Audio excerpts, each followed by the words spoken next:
Apa petuah dari Imam Ash-Shibli? Imam Shibli inilah yang mempopulerkan kalimat tasawuf setelah Junaid.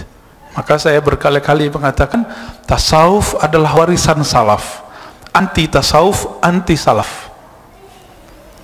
Jadi kalau ada yang bilang tasawuf zindiq, dia telah anti kepada salah satu warisan salaf. Apa kata beliau? Wa min aqwalihi at-tasawuf dhabtu hawasika wa mura'atu anfasika. Tasawuf itu bisa dipraktekkan dengan dhabtul hawas, menjaga indera, menjaga mata, menjaga telinga, menjaga lidah. Jadi bedakan tarekat dengan tasawuf, beda ya. Tarekat itu kurikulumnya, belum tentu orang bertarekat sufi. Hati-hati, belum tentu orang bertarekat itu sufi. Yang dimaksud oleh orang-orang anti tasawuf itu sekarang mungkin tarekat-tarekat yang tidak disiplin ini, mungkin ya. Ini yang saya baca ya, yang saya lihat. Apa kata beliau? Tasawuf itu menjaga indera dari maksiat, dari lupa kepada Allah. Makanya sufi itu jangan heran kemana-mana bawa tasbih, supaya indera tangannya, indera rasa, indera penyentuh di tangannya itu masih connect kepada Allah Ta'ala. Bukan ria, enggak, itu bukan ria. Wa mura'atu anfasik, dan menjaga nafas. Maka disebut oleh mereka zikir nafas. Zikir nafas itu metodenya macam-macam. Ada yang menyebut la ilaha illallah naik, la ilaha illallah turun. Ada yang baca Allah Allah naik, ya Allah turun dalam hatinya. Ada yang membaca dengan zikir yang tadinya kontroversial oleh sebagian orang yang tidak membaca buku-buku mereka. Itu zikir hu Allah, hu naik, Allah turun. Apakah ini bid'ah? Zikir hu Allah hu gitu ya.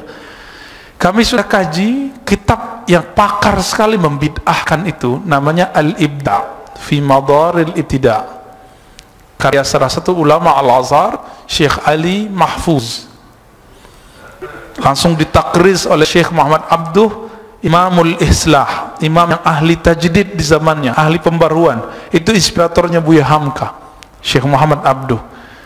Di situ ketika nulis tentang bab zikir tasawuf, dia sampai kepada bab tentang cara-cara zikir, sampai ke suatu sub zikrul mufrad, zikir dengan satu nama. Allah Allah, Hai Hai, Qayyum Qayyum, termasuk hu gitu ya. Boleh atau tidak? Lalu dipaparkan di situ, ada yang mengatakan boleh, ada yang mengatakan tidak boleh. Awalnya saya kira si pengarang akan mengharam dan membid'ahkannya, tapi saya terkejut di bagian belakang dia kemudian mengurai perdebatan itu. Hasilnya dia mengatakan, setelah kami kaji, kalimat hu beda dengan anta, ana, sama-sama kata ganti. Ana, aku, anta, kamu. Hu, huwa, dia. Apa beda huwa dengan ana, anta? Coba lihat di Quran, hampir semua kalimat la ilaha illa itu Allahnya cuma 2 atau 3 ayat. Selebihnya la ilaha illahu. Coba cek Pak, benar nggak? Nanti kita lihat lebih dari 20 la ilaha illallah itu belakangnya hu, la ilaha illahu.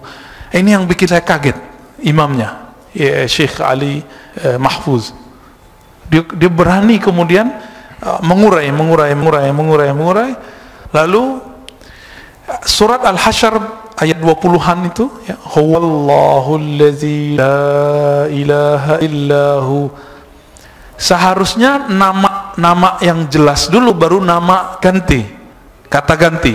Seharusnya kan Allahu huwallazi, kan begitu ya, Allah dialah, kan begitu seharusnya. Ini kenapa huwallah, Allah dulu. Maka muncul kaidah dalam bahasa Arab ahli zikir dan yang bukan ahli zikir, ahli akidah, Imam Abdul Qahir Al-Baghdadi dalam kitab Usuluddin menulis, karena kata ganti ditaruh di depan, maka dia bukan kata ganti lagi, dia telah menjadi nama Allah, salah satu Asmaul Husna, huwallahul ladzi la ilaha illa hu. Diulang lagi, baru Ar-Rahmanur Rahim. Berarti sebelum Rahman Rahim itu hu dan Allah dulu. Apa rahasia zikir hu? Apa rahasia zikir hu? Kenapa kul huwa Allah? Seharusnya kulillahu huwa ahad, atau kulillah ahad, selesai. Kenapa Allah kemudian mulai dengan kata ganti dia? Padahal dia itu kan seharusnya kalimat kedua. Katakanlah Allah Esa, huwa samad, gitu Pak, seharusnya secara tarkib struktur bahasa Arab yang standar. Berarti ini di atas standar, bukan di bawah standar. Karena Al-Quran seninya tinggi, sastranya tinggi.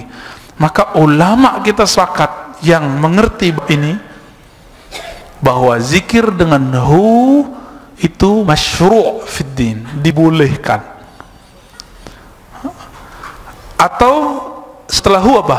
Allah, kul huwa Allah, zikir dengan Allah, Allah itu boleh. Yang melarang siapa? Yang pertama yang saya tahu melarang adalah Imam Ibnu Taimiyah rahimahullah. Ibnu Taimiyah yang wafat 728 Hijriah, bukan salaf, tapi ingin ikut salaf.